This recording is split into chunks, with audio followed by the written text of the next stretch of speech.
For many people, starting a family is the greatest joy there is. It makes everything else secondary. Yet, for millions and millions of people, infertility can be a nightmare and a source of pain. Thankfully, we live in a time when, thanks to treatments like IVF, infertility is not the end of the story. Sadly, access to IVF can no longer be taken for granted. From the moment the MAGA Supreme Court eliminated Roe, the hard right made clear that they would keep going.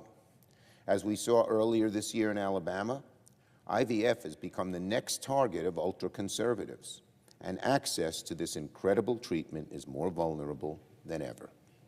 Today, the Senate will hold a simple and pivotal vote on whether or not to take up once again the Right to IVF Act. I thank Senator Duckworth, as well as Senators Murray and Booker, and all the others who have championed this bill for months. They are great leaders on this issue. If the Senate votes no today and strikes IVF protections down yet again, it will be further proof that Project 2025 is alive and well.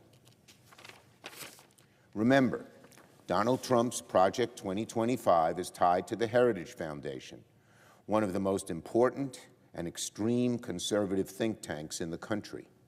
And earlier this year, they came out fiercely against today's bill protecting IVF. They were even against the fig leaf fake IVF bill pushed by Senators Cruz and Britt. That's how extreme they are. If people want to see how strong Project 2025's grip is on the GOP, the outcome of today's IVF vote will be very, very revealing. And yet, by all accounts, there is every reason in the world for senators to vote yes today. Today's vote is simply a motion to reconsider. We're merely asking whether or not this bill is worth debating. Democrats certainly think it is. We certainly think that if any issue is worth discussing in this chamber, it's protecting America's reproductive freedoms. And we Democrats extend an open invitation to our Republican colleagues to join us. Republicans regularly claim that they are the party that stands up for families. Well, today's bill is about as pro-family as it gets. It helps create families. IVF does. It says that access to IVF should be a basic right for all, and will make sure insurance companies cover IVF treatments in their plans. The last point is key.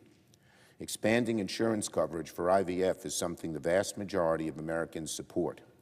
A survey from Pew Research from last month showed that even a majority of Republicans surveyed support it. Even a majority of Republicans. Nevertheless, 3 months ago, nearly every Senate Republican voted against protecting IVF in this chamber.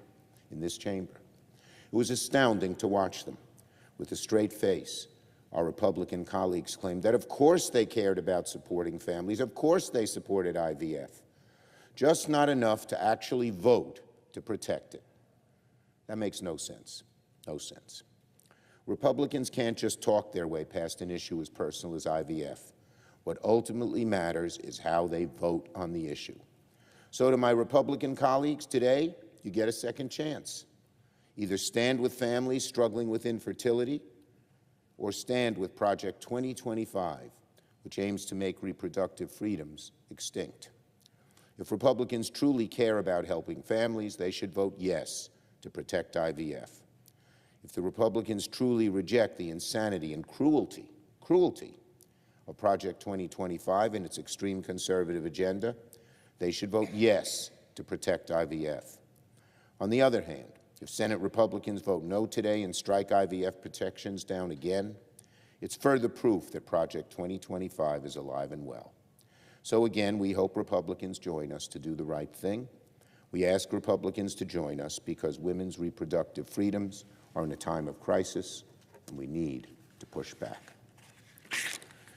It's been over 2 years since the MAGA Supreme Court overturned Roe v. Wade. Today, 22 states have passed abortion restrictions, 14 of them essentially full bans.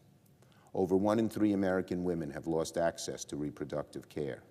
Many of them have to drive hundreds of miles out of state to get the care they need, and that still often comes with long wait times. Doctors fear they'll be jailed if they offer treatments. Women in need are at risk of being turned down at hospitals, and it can become a matter of life and death.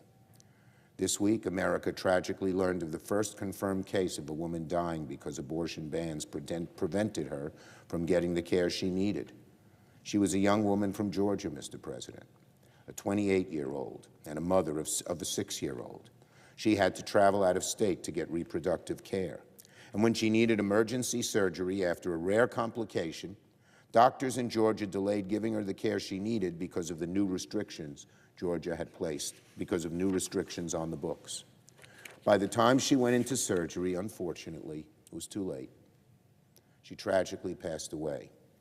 The state declared that her death was preventable, and had she only gotten care sooner, Worst of all, there are undoubtedly more cases like hers. These are terrible and deadly consequences of restricting reproductive freedom. The tragedy that happened in Georgia of a preventable death because of abortion bans is why Project 2025 is so dangerous. Deadly restrictions to reproductive care, monitoring women's pregnancies, banning mifepristone, laying the groundwork for a national abortion ban, putting IVF at risk. To my Republican colleagues, the choice is yours. Americans are watching. Families